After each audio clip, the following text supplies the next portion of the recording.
Hi, group students. As you come toward the end of your workshop one, I want to touch base on some specific topics. First of all, we're coming to the end, and some of you um, did not complete the two responses. I just want to remind you to do that, and then be sure to take the test at the end. It's all due on Sunday. Um, when you list your post, please list the person to whom you're writing. So if I'm contacting Jen, responding to her post, I'll say, Jen, nice job, blah, blah, blah. It's just helpful to me as I grade all of those. Specifically to the posts, what an interesting topic this was, and I appreciate your honesty and transparency in what you had to share, and also your enthusiasm with the responses.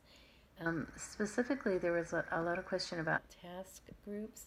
We don't think of task groups as much as counseling as a job that needs done. So everyone's been involved in something like that. Perhaps it was planning a Sunday school lesson with the different ages in your building, or I gave an example of an IEP meeting where you all have the end result of having help for a student.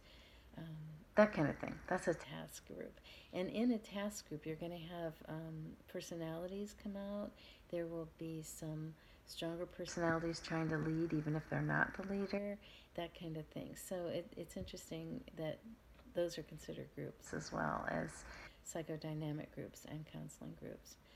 Psychodynamics generally are those with more of a psychosis type issue, versus counseling might be an area where the clients are stuck in a certain situation, perhaps divorce or grief, or in my case in school counseling, there were new students, that kind of thing.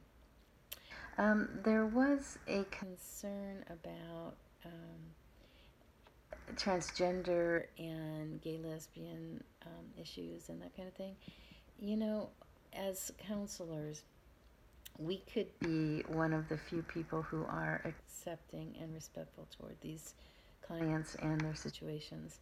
And I think I have an example. I think when I did a presentation at the school counseling annual conference in Jamaica, and the topic was, I think it was gay, lesbian, what's wrong with this picture?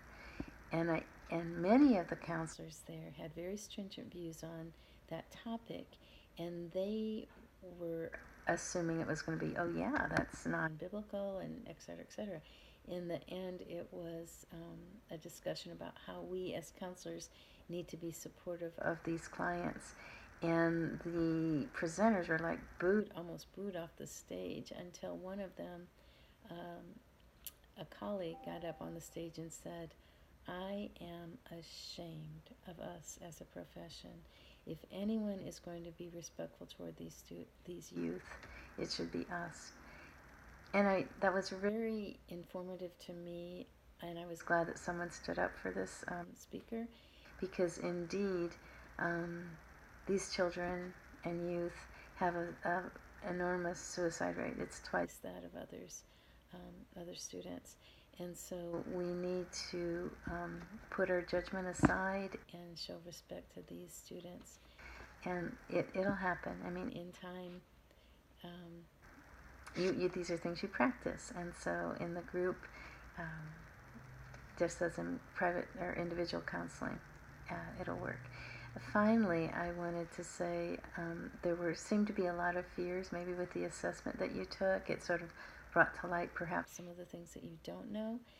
Please trust yourself. Trust the process. Someone mentioned that. Trust the process, indeed. Give it time.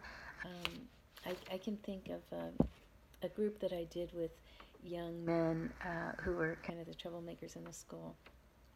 And they didn't know me. I was new at the building, and they came in just trying to outdo each other in who could be the roughest and the ugliest, the just like scare factor for me, perhaps.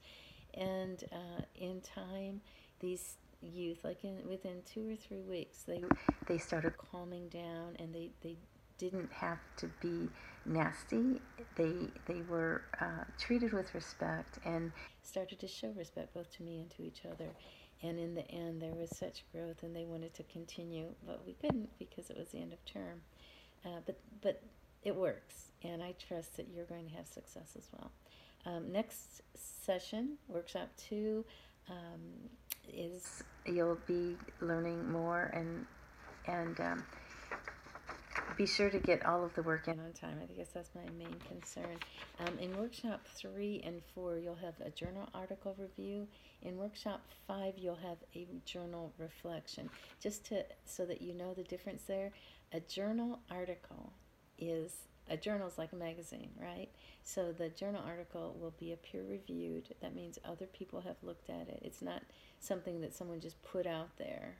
Perhaps you see those online a lot, but this is actually peer-reviewed, where people in the field review it and decide if it's worthy to be sent out. So it's got to be a peer-reviewed journal on group counseling, and you have to do 2 of those, workshop 3 and workshop 4.